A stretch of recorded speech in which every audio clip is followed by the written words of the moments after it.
Alhamdulillah, kita bersyukur kepada Allah Subhanahu wa taala.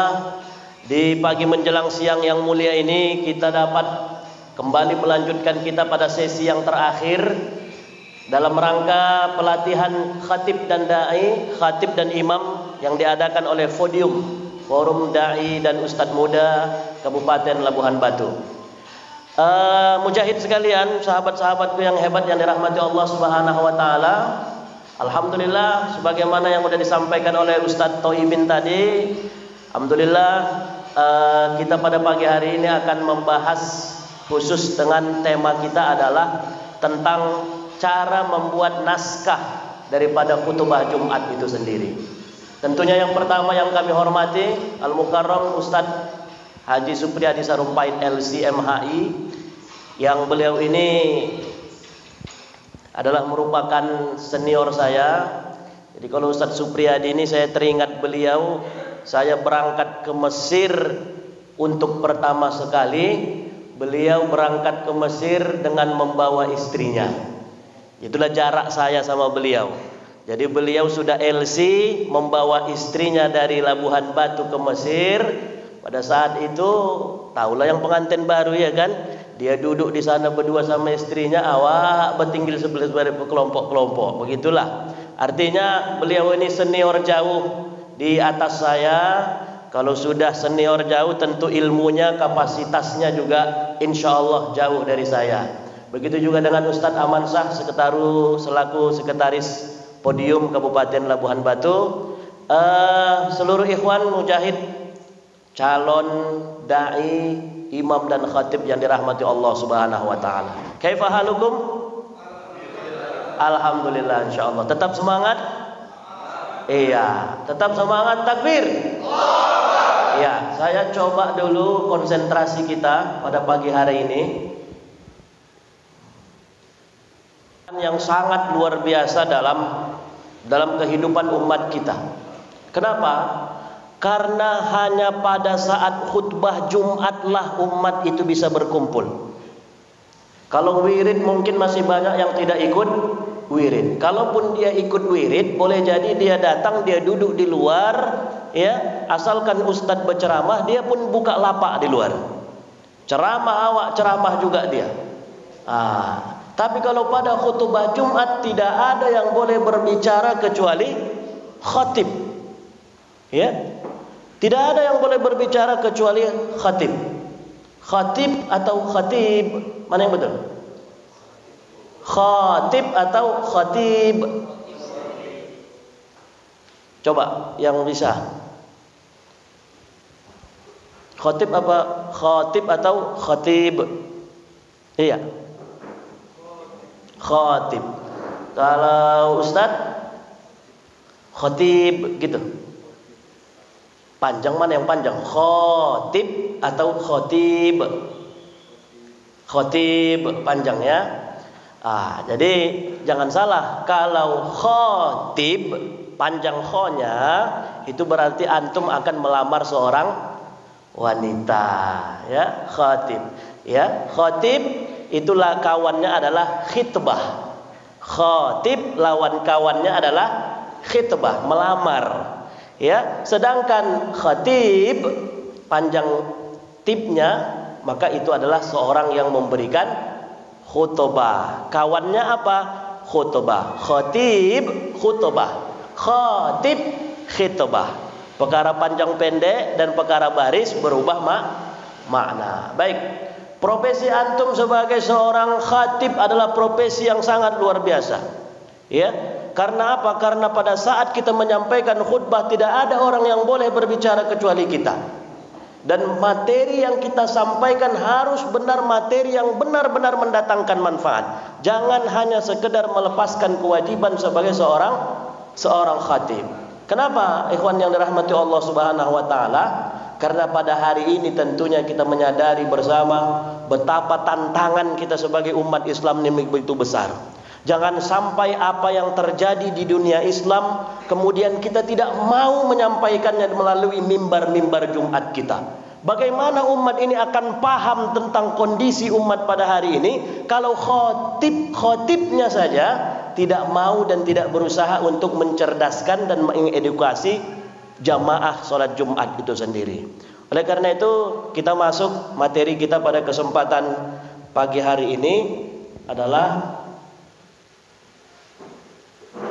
cara penulisan khutbah Jumat. Baik. Ini fotonya memang agak menakut-nakuti dikit lah ini ya.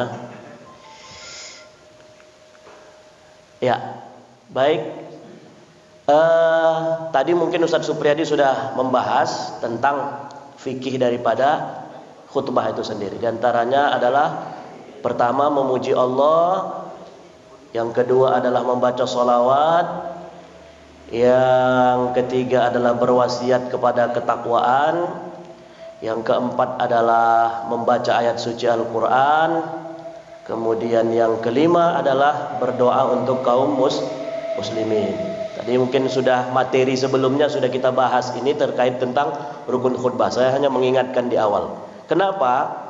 Paten pun kita buat nanti teks khutbah kita, hebat pun kita bikin nanti susunan teks khutbah kita, berapi-api pun nanti antum menyampaikan khutbah itu, kalau tidak terpenuhi 5 unsur khutbah itu, maka khutbah Jumat itu tidak sah. Kalau khutbah Jumatnya tidak sah, maka sholat Jumatnya tidak sah. Kalau seorang makmum tahu dia bahwa khatib ini terlupa membaca salawat, dia yakin dengan seyakin-yakinnya bahwa ustadz ini, sang khatib ini lupa dia membaca salawat karena semangat yang luar biasa, maka sang jamaah boleh mufarokoh. Dia boleh memisahkan diri berjamaah, dia tidak ikut sholat Jumat dan dia gantikan dengan sholat zuhur. Kalau jamaah yang paham, tapi jarangnya itu ya kan, ya tidak tidur aja kawan tuh waktu khutbah udah paten itu ya kan.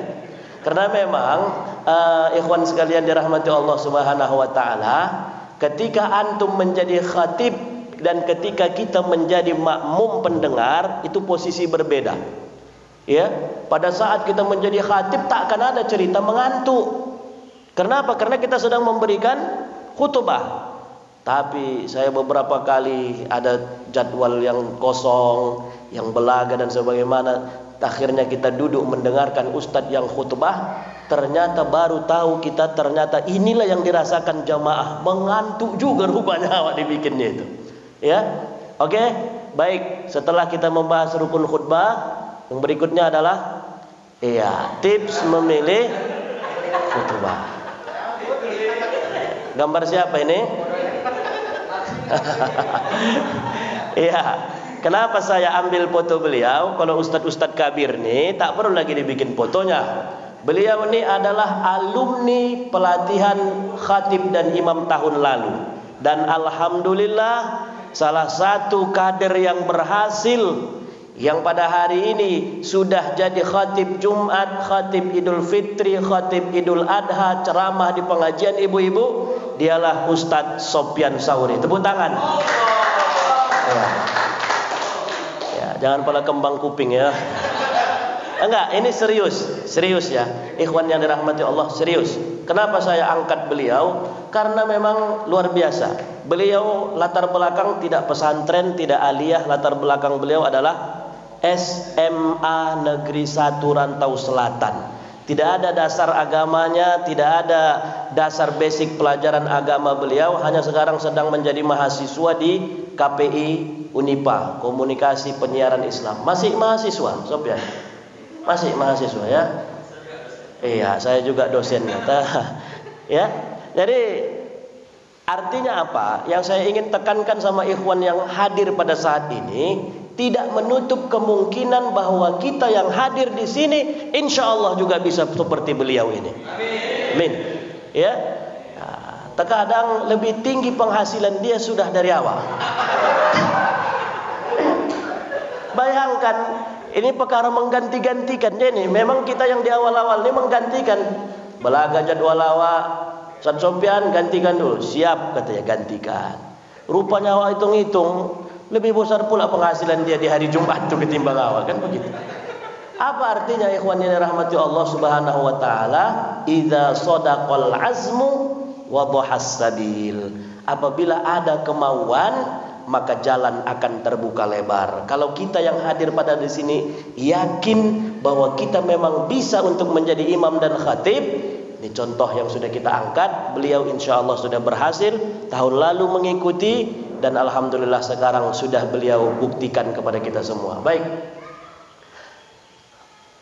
tips memilih khutbah. Ya, pertama perhatikan, pilih tema sesuai dengan tingkat pengetahuan dan pengamalan pendengar tentang Islam. Misalnya kita dapat telepon nih, Assalamualaikum Ustaz, Waalaikumsalam. Bisa ngisi pengajian Ustaz? Bisa. Di mana itu? Itu mesti ditanya. Pertama supaya tahu kita jarak tempuhnya. Ya, di mana Ustaz?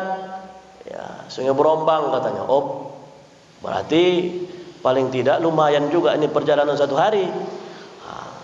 Kemudian kita juga harus ukur adalah tingkat pengetahuan pendengar. Ya, karena kata para ulama, khatibun nas biqadri uqulihim. Berbicaralah di hadapan manusia sesuai dengan kadar pengetahuannya. Jangan berbicara kita tentang ya ilmu pengetahuan dan teknologi di hadapan masyarakat ayah-ayah, om-oma di Sungai Berombang. Cerita kita gunakanlah bahasa-bahasa ilmiah, ya kan? Wah, pikir awak supaya paten lah pula pikir orang pakai bahasa-bahasa ilmiah, ya kan? Kita bikinlah pula bahasanya komunikasi, mass understanding segala macam. Oma-oma tu punya kata wani katanya. Ya.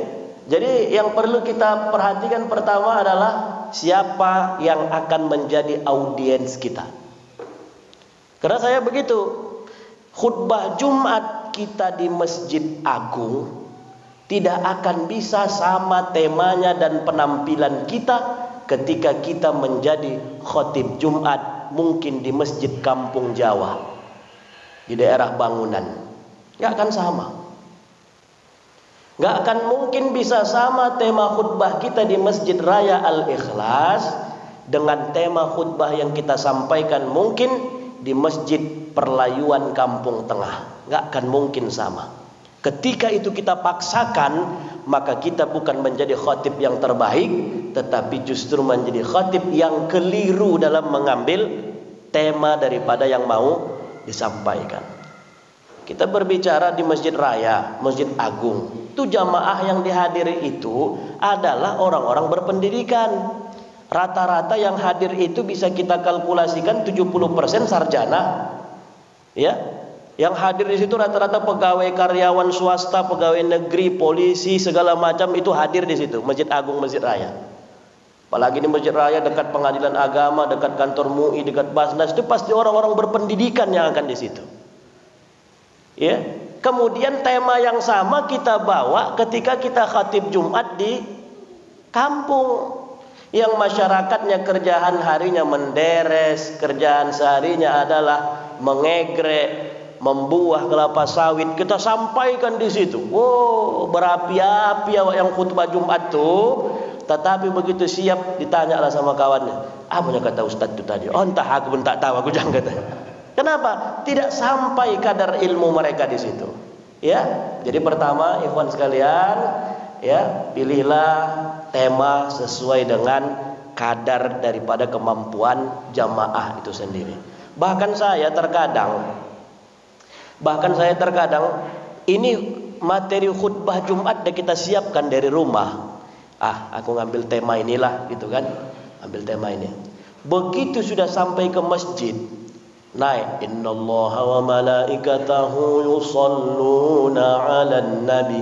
Naik. Begitu naik kita tengok ternyata jamaah kita tidak cocok. Kalau seandainya tema ini akan saya bawakan di jamaah yang saya lihat ini. Sering saya begitu, langsung kita putar, kita cari apa kira-kira tema yang cocok dengan jamaah yang di sini. Atau boleh jadi begini, Antum sudah siapkan khutbah yang luar biasa. Tiba-tiba begitu antum naik ke atas mimbar, antum tengok datang kerenda jenazah, dibikinlah jenazah itu di pinggir masjid. Karena mau sholat jenazah selesai sholat Jumat. Jangan antum paksakan materi yang antum berapi-api itu ketika ada jenazah. Nah, disitulah harus kita memutar kemampuan kita bahwa tema yang harus kita angkat berarti tema seputar kematian.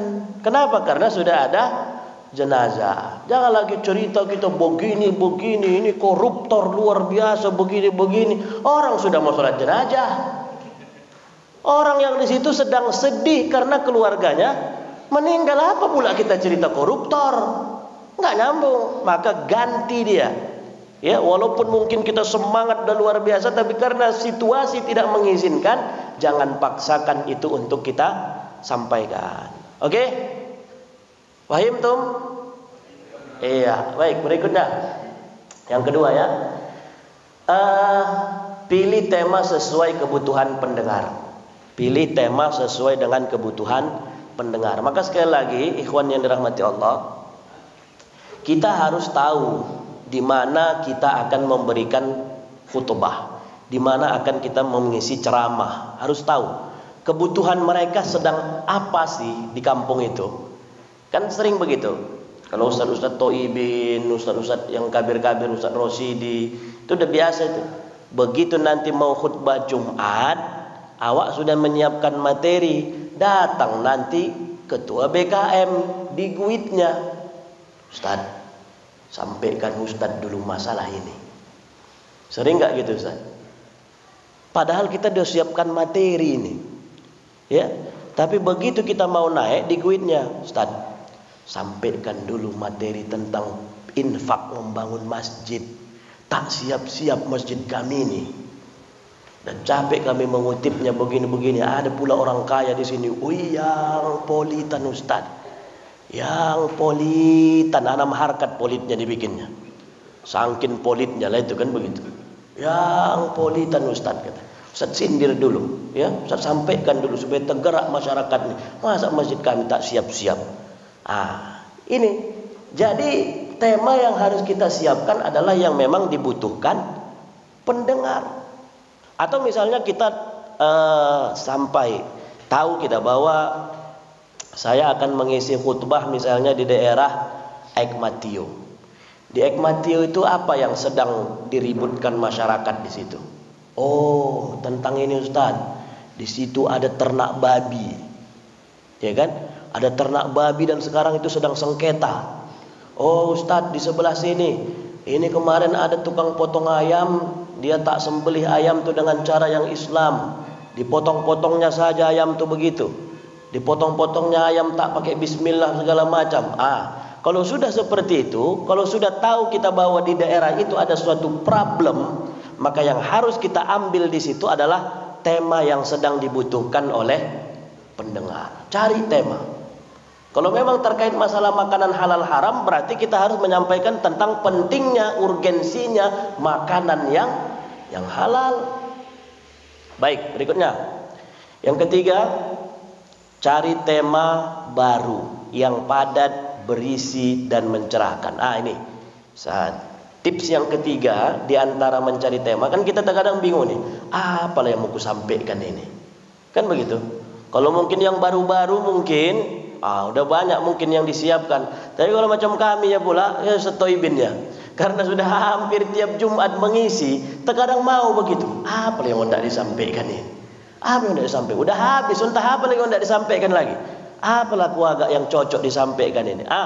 Jadi pertama tadi adalah tipsnya sesuai dengan kondisi pendengar, ya, biqadri ukulihim, sesuai dengan ilmu pengetahuan yang mereka miliki. Kemudian yang kedua tadi adalah yang dibutuhkan mereka saat itu, atau yang ketiga tema baru, kondisi terkini yang lagi hangat, yang lagi panas, yang lagi diperbincangkan di tengah masyarakat, yang kita perlu merespon daripada cerita-cerita masyarakat itu. Ya, macam Jumat kemarin saya pilih khutbah itu temanya tentang penusukan Syekh Ali Jabir. Kenapa kita ambil tema itu? Karena tema itu sedang hangat. Orang sedang membicarakan rencana pembunuhan terhadap Syekh Ali Jabir. Ini sedang panas ini dibicarakan di masyarakat. Ya, sampai ada pula istilah, apa itu istilahnya? Kalau kamu tidak peduli terhadap urusan umat Islam, berarti nama kamu adalah Ma'ruf Amin, katanya. Ada pula begitu sekarang. Ya, kalau kamu tidak peduli terhadap urusan umat Islam, berarti nama kamu.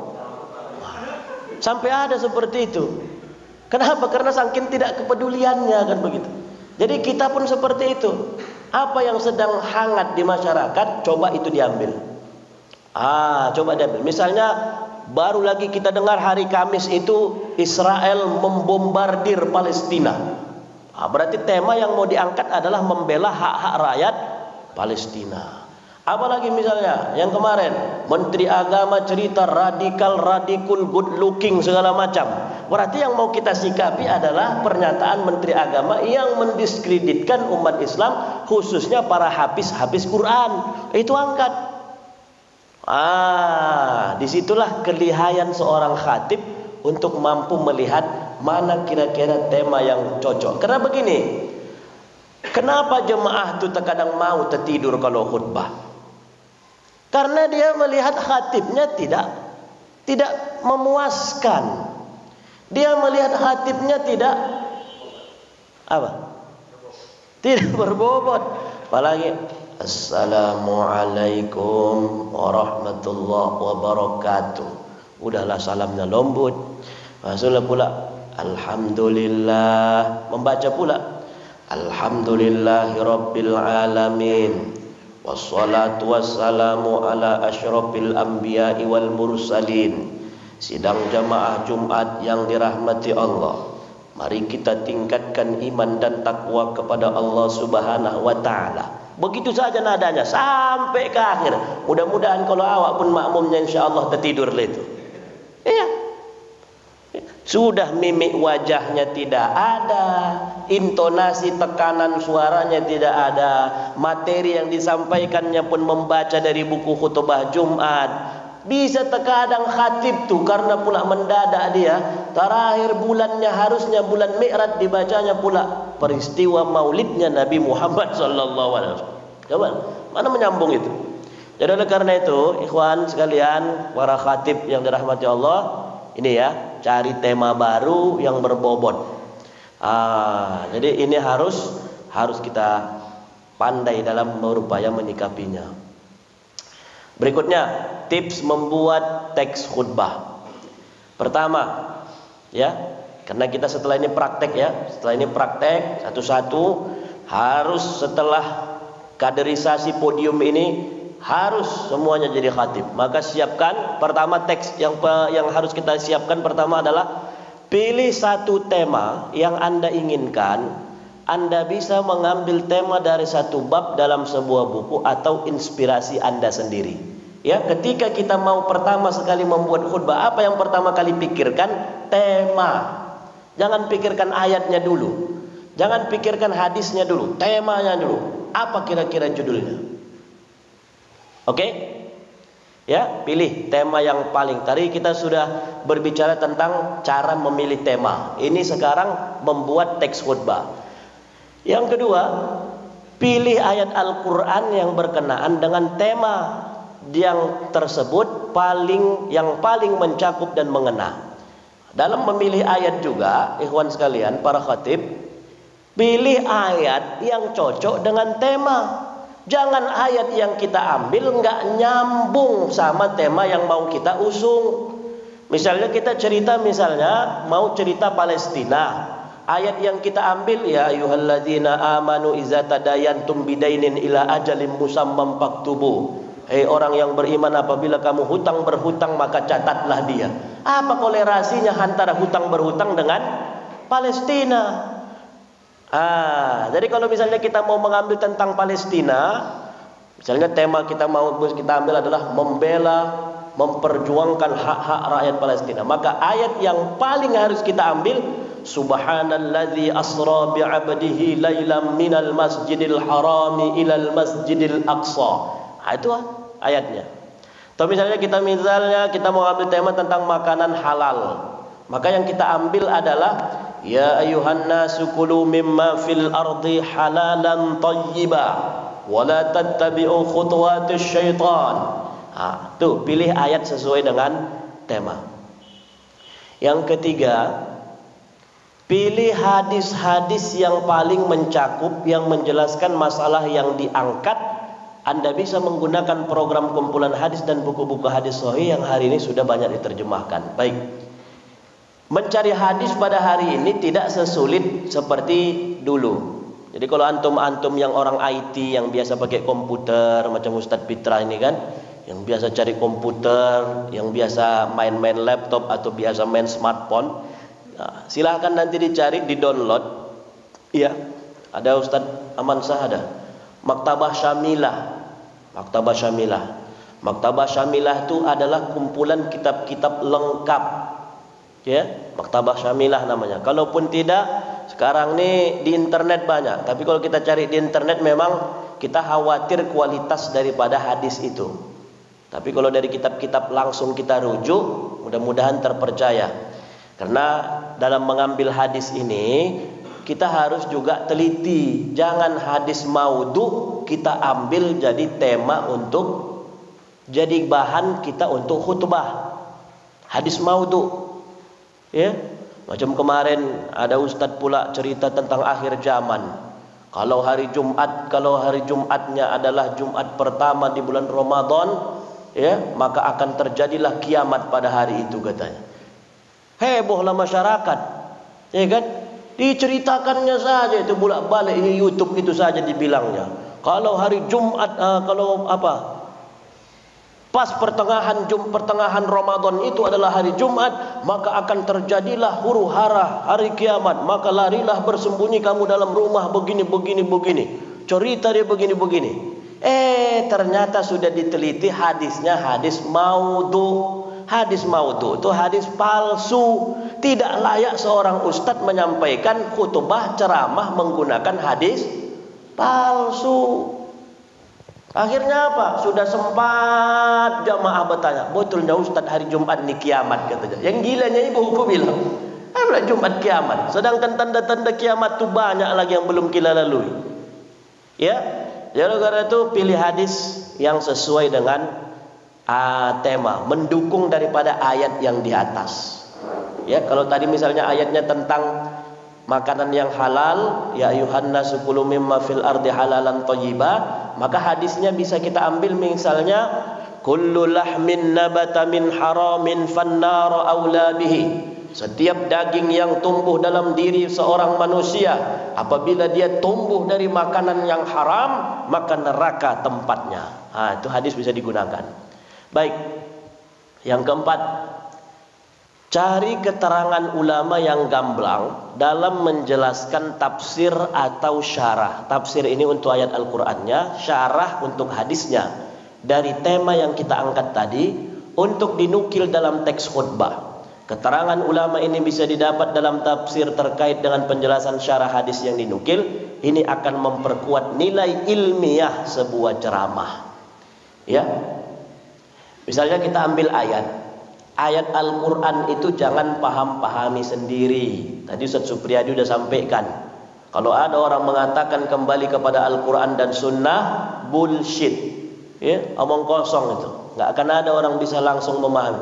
Ketika dia coba memahami Al-Quran sendiri, maka hampir bisa dipastikan kesesatannya. Kan begitu.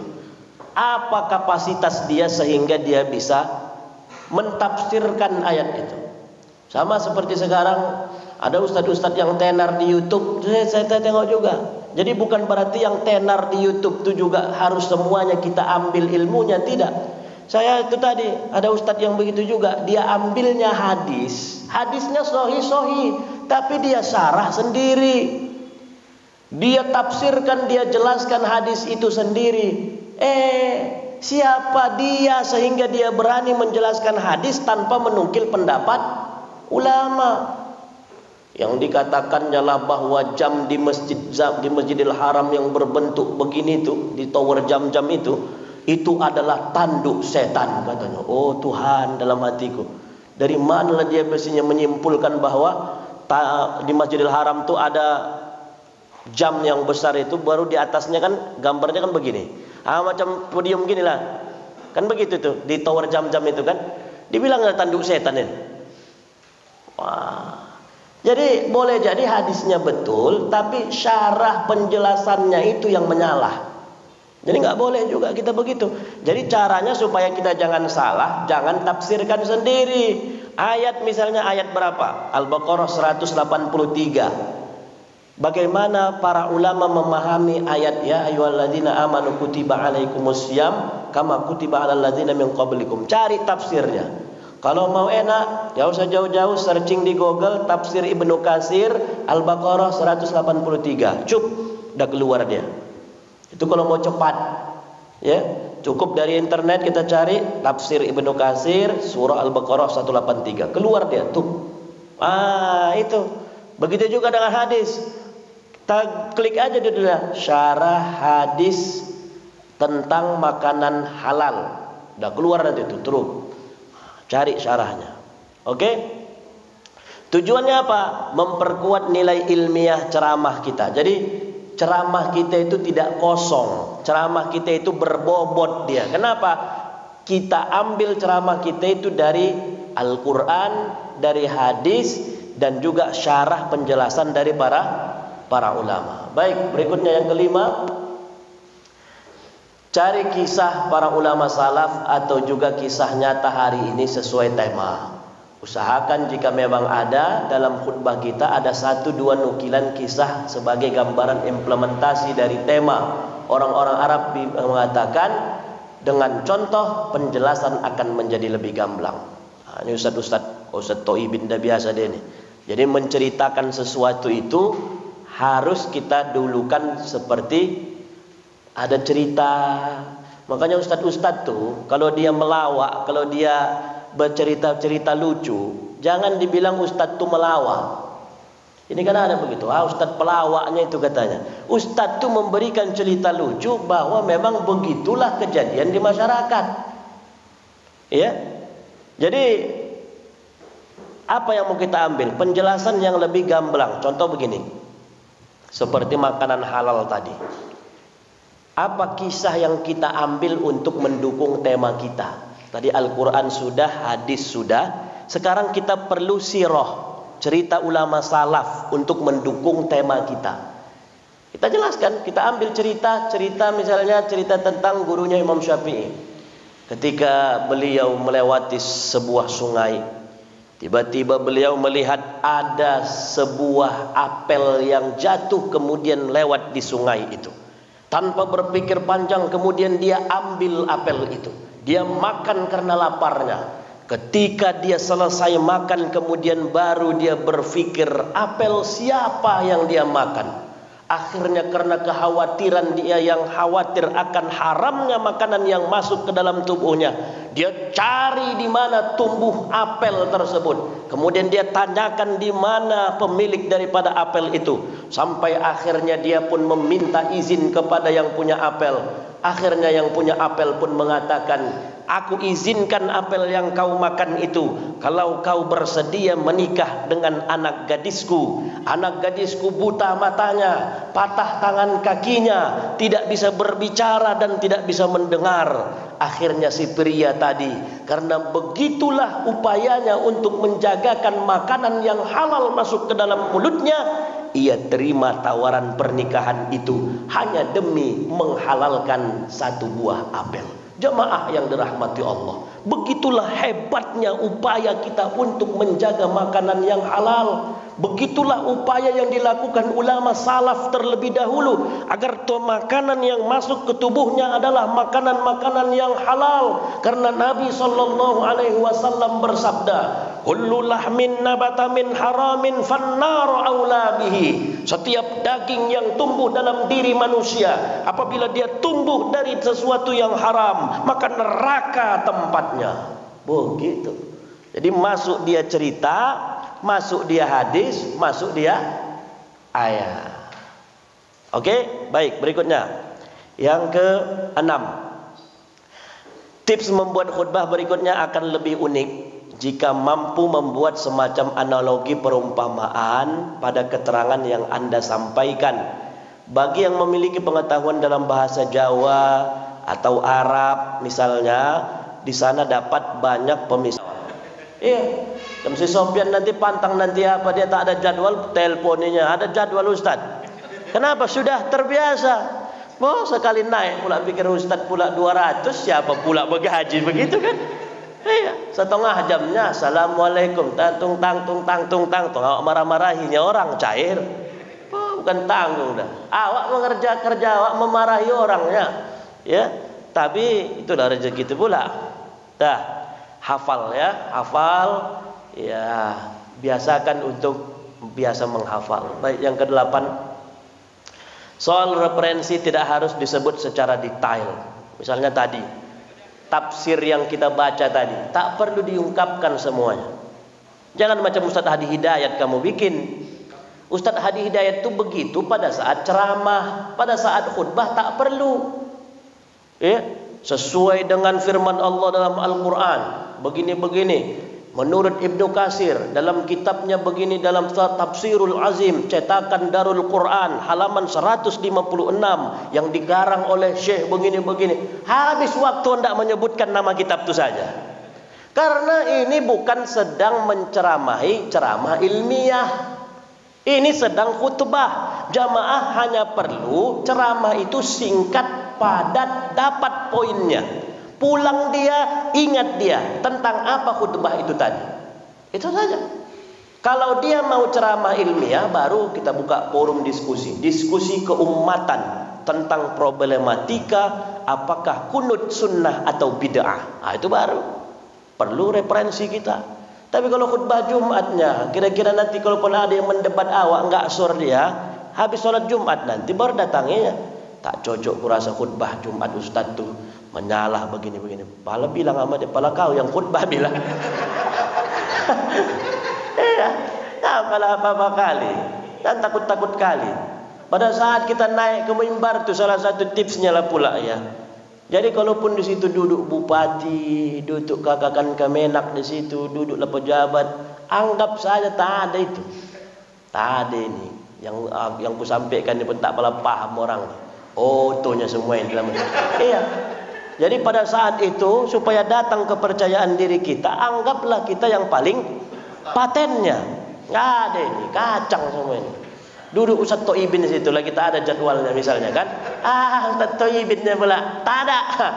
Iya. Tapi kalau sudah datang pula, oh mak bupati jang, oh mak kakan Kemenak jang, habis lagu ini sempat salah malu kali lah kurasa ini. Tahu siapa lah malu, apa ndak dimalukan? Malu. Salah dah. Siapa rupanya enggak pernah salah, macam paten kali kau bilang. Ya, enggak usah pernah takut. Hajar saya begitu. Perkara salah nanti bagus, ya kan? Dah. Kemudian yang ke-9. Hindari memilih tema yang dimaksudkan untuk menyindir seseorang. Ini. Ya, jangan. Ini khutbah, ini ibadah. Jangan ada niat hendak menyindir-nyindir. Ya. Jadi kalau seandainya Ustaz pas kebetulan tema waktu terkena waktu, enggak ada niat kita, aku tak tahu aku masalah waktu begitu bilang. Tapi kalau sudah diniatkannya pula untuk menyindir seseorang, itu tak bagus. Apalagi sampai menyebut nama. Ya, hindari menyebut nama. Ya. Itu etika ya, etika. Misalnya kita geram kali sama Menteri Agama ini kan. Geram kali kita. Enggak boleh disebut namanya, disebut jabatannya, sebaiknya tidak.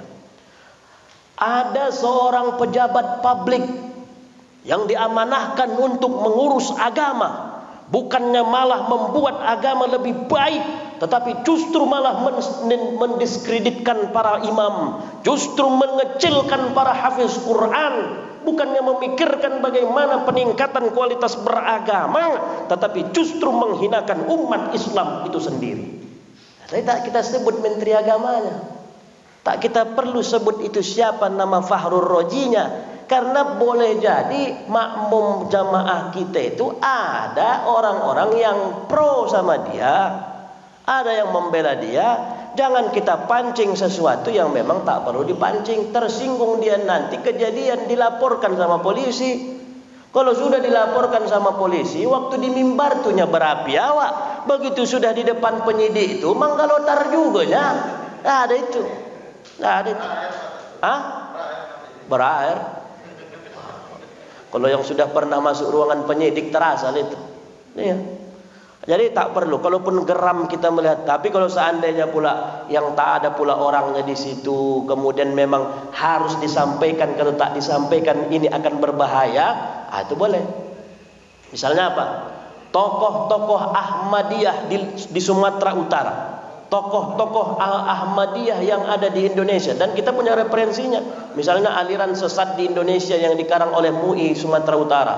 Sebutkan, hati-hati jamaah yang dirahmati Allah. Mereka punya stasiun televisi, mereka punya para dai yang menyebarkan paham kesesatan Ahmadiyah Qadian. Di antara tokoh-tokohnya adalah si ini. Itu perlu untuk menegaskan kesesatan mereka. Baik, hindari untuk menyindir sesuatu yang merusak. Baik. Setelah ini mungkin kita nanti praktek. Pilih judul, salam pembuka, memuji Allah, bersolawat kepada Nabi, berwasiat takwa, isi khutbah. Isi khutbah itu ayat, hadis, sirah, kesimpulan, kemudian ditutup dengan doa. Jadi ikhwan para khatib yang dirahmati Allah, akhir daripada khutbah itu tutuplah dengan kesimpulan. Tak perlu dibilang kesimpulan. Adapun kesimpulan khutbah kita nggak perlu itu. Sama seperti judul jamaah Jumat yang dirahmati Allah. Adapun judul khutbah Jumat kita adalah bersyukur kepada Allah Subhanahu wa taala. Kalau saya pribadi tak perlu disebutkan. Biar jamaah yang menyimpulkan apa tema kita. Jangan pula disebutkan judul khutbah kita adalah bersyukur kepada Allah. Hai saudara-saudara, la in syakartum la azidannakum. Tak perlu. Ya, biarkan mereka menyimpulkan judul yang kita sampaikan. Kemudian yang terakhir, yang paling penting, simpulkan. Jangan sampai jamaah itu pulang tidak tahu dia apa poin-poin penting. Makanya khutbah Jumat itu kalau saya, apa poin paling penting yang mau kita sampaikan kepada jamaah ini? Apa poin pentingnya? Poin pentingnya, ya, misalnya terkait masalah akhirnya jamaah yang dirahmati Allah, gitu ya. Akhirnya jamaah Jumat yang dirahmati Allah Subhanahu wa taala. Mari kita berusaha mencari nafkah dengan cara yang halal. Kita belanjakan anak istri kita dengan memberi makan dan rizki yang halal, agar kita benar-benar mendapatkan ridha Allah. Jangan sampai makanan yang masuk ke dalam tubuh kita adalah makanan yang diharamkan oleh Allah. Seleksi makanan, pilih pekerjaan yang halal. Semoga Allah memberikan ridhonya, inayah dan keistiqomahan kepada kita semuanya. Barakallahu li wa lakum fil Qur'anil azim. Wa nafa'ni wa iyyakum bima fihi minal ayati wa dzikril hakim. Itu dia. Tutup dengan doa. Tapi ada kesimpulan. Baik. Ya, sekian. Wassalamualaikum warahmatullahi wabarakatuh. Ya, baik para ikhwan sekalian, itu materi kita pada kesempatan kali ini. Ditutup dengan wajah Ustadz tampan kita, Ustadz Supriyadi Sarumpait. Ya. Tetapi yang perlu saya sampaikan di penghujung ini, selain teks khutbah kita juga harus kita siapkan dengan sebaik-baiknya. Yang perlu kita siapkan juga diantaranya apa? Pertama, penampilan, performa. Ya, performa. Apa istilahnya, Bang Tony? Apa istilah? Iya, fashion. Pandangan pertama. Pandangan pertama itu yang selalu menggoda. Selanjutnya terserah Anda, banyak nonton iklan ini. Pandangan pertama itu yang akan selalu menggoda. Jadi nggak bisa kita bilang, tak apalah pakai sorban Ustadz begini-gini saja, penting isinya. Nggak bisa. Apalagi kalau misalnya Ustadz baru, mesti dipasang itu. Kalau pakai sarung, pilihlah sarung yang cocok warna sarung itu dengan warna baju. Ini orang yang mesti style.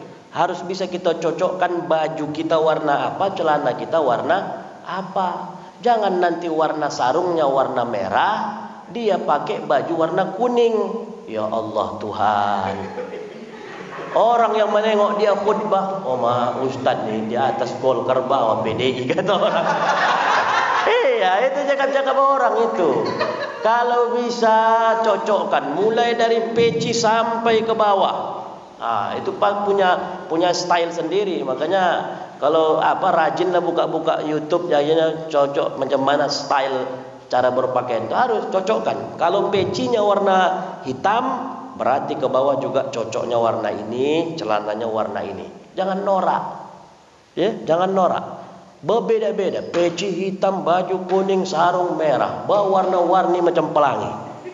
Kalau bisa khutbah Jumat tuh, kalau saya khutbah Jumat selalu kita usahakan putih, ya, karena jangan sampai nanti kita ceramah hal-hal yang disunnahkan dalam sholat Jumat. Pertama, mandi. Kedua, memakai wangi-wangian. Yang ketiga, begini, memotong kuku. Yang keempat, pakailah pakaian berwarna putih. Ustadz tuh pakai baju warna hitam. Cocok itu. Ustadz tuh pakai jas dia hitamnya lagi. Cocok itu. Jadi cocok-cocokkan. Dah, performa penampilan itu cocokkan. Jangan pala lebay-lebay kali. Ini pula barulah Ustadz baru semalam lah tamat dari podium. Tapi penampilan pasangnya sorban. Atas sorban, ya kan? Di bahu taplak meja segitiga. Ya kan? Pakai jubah, botimon kata orang. Hebat lagi penampilannya. Kalau begitu didongor orang khutbahnya, walah Tuhan dalam hati orang. Entah sesuai pakaian sama penampilan, itu pun jangan. Cocok-cocokkan saja lah. Kalau biasa sorban tuh sorban model begini, itu saja. Kalau biasa di sebelah sini saja. Ya, penampilan, performa. Yang kedua, percaya diri. Ya, percaya diri.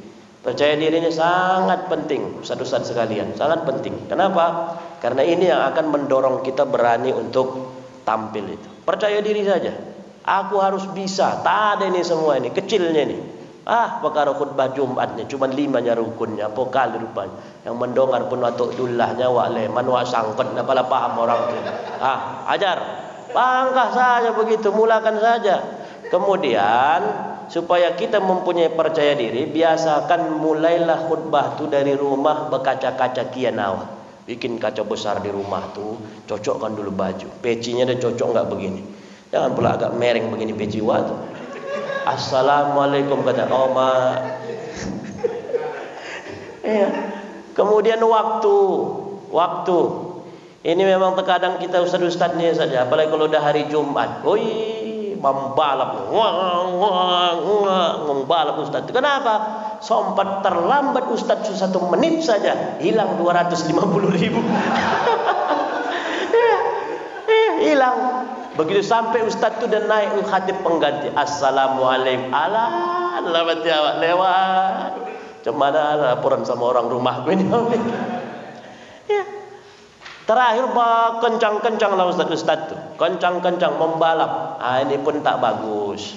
Ya, walaupun mungkin awak juga sering begitu, tapi ini tak bagus. Kalau bisa awak membilang semakin cepat datang ke masjid. Siapa yang datang di waktu pertama pahalanya seolah-olah berkorban dengan 1 ekor unta. Siapa yang datang waktu kedua seolah-olah berkorban 1 ekor lembu. Ustaz tu datang onda ajan. Ada cocok itu. Agak coba dikit datang, sekitar 10 menit, 15 menit dah duduk situ. Kalau maupun pasang tasbih itu, cari yang agak sebesar jempol jadi kaki, ya kan? Pasang tasbih, kalaupun tidak baca Quran. Supaya apa? Supaya kita sebagai khatib mencontohkan, kan itu. performa, penampilan, waktu, kemudian kepercayaan diri. Bangun ini percaya diri. Nggak ada istilah nggak bisa. Saya contoh tadi si Sofyan itu luar biasa. Saya bilang tamat di SMA, ya tak pernah dia sekolah agama, tapi saya akui, ya di mana saya khutbah Jumat ada dia. Di mana Buya khutbah? Di sini. Tengok dari situ dia. Terkadang jemputnya lagi awak ke rumah. Seperti itulah mengapa dia bisa berhasil. Ya, saya ambil beliau sebagai contoh, ya Ustaz Thoibin ya. Kenapa? Karena memang berhasil. Saya asalkan di mana saya khutbah, di teleponnya, dijemputnya. Teleponnya, dijemputnya, direkamnya. Maka sampai ada orang membilang fotokopi Ustaz Randy ini kata. Kenapa? Mulai dari cara dia khutbah, ayat yang dipakai, ceritanya, ya, nada tekanan intonasinya sampai doanya. Artinya apa? Ustaz-ustaz sekalian, perlu kita mencontoh. Saya dulu, Ustaz Thoibin, Ustaz Ramadan. Saya dulu waktu SD, di rumah tuh ada kaset Jainuddin MZ 1 tas 60 judul. Jainuddin MZ dulu, dai jutaan umat. Itu setiap saya pulang sekolah SD itu, saya habiskan tuh. Satu kaset itu saya habiskan. Makanya saya terinspirasi kepada beliau, Allahumma ighfir lahu warhamhu wa'afihi wa'fu anhu waj'alil jannata mathwahu. Ya, Jainuddin MZ. Enggak bisa dipungkiri. Walaupun banyak sekarang penceramah-penceramah, walaupun banyak sekarang ustadz-ustadz kondang, kalau saya sampai saat ini belum ada yang mengalahkan bagaimana hebatnya beliau dalam berintorasi dan dalam menyampaikan ceramah. Sampai beliau dapat gelar dai sejuta umat, itu bukan tanggung itu. Berani beliau mengkritik pemerintah di dalam ceramahnya pada saat zaman Orde Baru. Yang pada saat itu siapa ustadz yang berani mengkritik pemerintah? Hilang. Tapi beliau berani, tegas, lugas. Cobalah buka ceramah-ceramah Jainuddin MZ. Ya, tekanan intonasinya, gaya bicaranya, tapi tak perlu juga kita contoh 100%. Kita cukup contoh bagaimana beliau membuat urutan-urutan khutbah ceramah tuh. Enggak perlu juga Assalamualaikum warahmatullahi wabarakatuh. Itu kan MZ itu kan? Enggak boleh. Jadilah diri sendiri. Karena masing-masing ustadz pasti punya performanya, ciri khasnya. Ya, ustadz-ustadz di rantau ini saja lah. Saya, Ustaz Thoibin, Ustaz Ramadan, Ustaz Supriyadi, Ustaz pasti beda-beda semuanya. Kenapa? Tapi semuanya dipercaya masyarakat. Kenapa? Jadilah diri sendiri. Ya, baik asatidz yang dirahmati Allah Subhanahu wa taala, silahkan kalau ada yang mau ditanya terkait tema kita. Intinya beranikan, mulakan, dan bismillah, insyaallah kita bisa. Allahu Akbar. Warahmatullahi wabarakatuh. Mohon maaf Pak Ustadz, perkenalkan saya Safar Ahmed, saya dari Lampung Selatan. Kita izin siapa tadi? Safar Ahmed. Oke. Pertanyaan saya Ustadz hanya sederhana, itu pada saat membuat 5 khutbah ada itu baca hamdalah, alhamdulillah, kemudian ada tuh 2 kali Ustaz, ada yang cuma sekali. Jadi sebaiknya yang mana yang dipakai Ustaz? Itu mohon Ustaz untuk penjelasannya. Terima kasih. Assalamualaikum warahmatullahi wabarakatuh. Waalaikumsalam warahmatullahi wabarakatuh. Ya, satu-satu aja Ustaz ya. Baik. Siogianya ini materinya materi fikih ya, materi fikih khutbah. Terkait masalah hamdalah, memang ada beberapa pendapat mengatakan bahwa kalimat memuji Allah itu harus dengan kalimat alhamdulillah. Ya, walaupun ada hadis yang menggunakan innal hamdalillah, kan begitu. Tapi saya prinsip al-khuruju minal khilaf mustahab. Keluar dari sesuatu yang diperdebatkan itu lebih baik. Ya. Misalnya kalau kita pakai innal hamdalillah, itu ada beberapa ustadz-ustadz muda kita yang melapor sama saya, itu dikritik setelah dia turun dari khutbah. Ya, kalau ustadz-ustadz yang dah tinggi jam terbangnya mungkin orang agak-agak takut mengkoreksinya. Tapi kalau ustadz-ustadz baru berani orang tuh. Oh adinda katanya. Memuji Allah tuh tak bisa begitu. Itu harus dengan kalimat alhamdulillah. Nah, itu ada saya dengar seperti itu, dan memang lebih afdolnya dan lebih menjagakan supaya kita tidak diperdebatkan di masyarakat, hindari yang bisa menimbulkan perdebatan. Apa diantaranya? Ucapan alhamdulillah. Jadi mau 2 kali, mau sekali, mau 3 kali nggak ada masalah. Itu perkara paten tak paten saja itu, supaya lebih mantap dia. Alhamdulillah, alhamdulillahi rabbil alamin, kan begitu kan? Ada yang dia langsung alhamdulillahi rabbil alamin wassalatu ada yang begitu, gak ada masalah. Mau sekali, mau 2 kali, silahkan saja, gak ada masalah. Cuman yang diperdebatkan itu innal hamdalillah atau alhamdulillah. Dulu saya sempat pakai innal hamdalillah, tapi karena saya baca dan memang ada keterangan seperti dalam mazhab Syafi'i lebih ditekankan dengan kalimat alhamdulillah, maka lebih baik kita pakai alhamdulillah, tidak pakai innal hamdalillah. Alhamdulillah nahmaduhu wa nasta'inuhu wa nastaghfiruh. Begitu jadi. Oke, Ustaz? Oke, baik. Ada yang lain? Ya.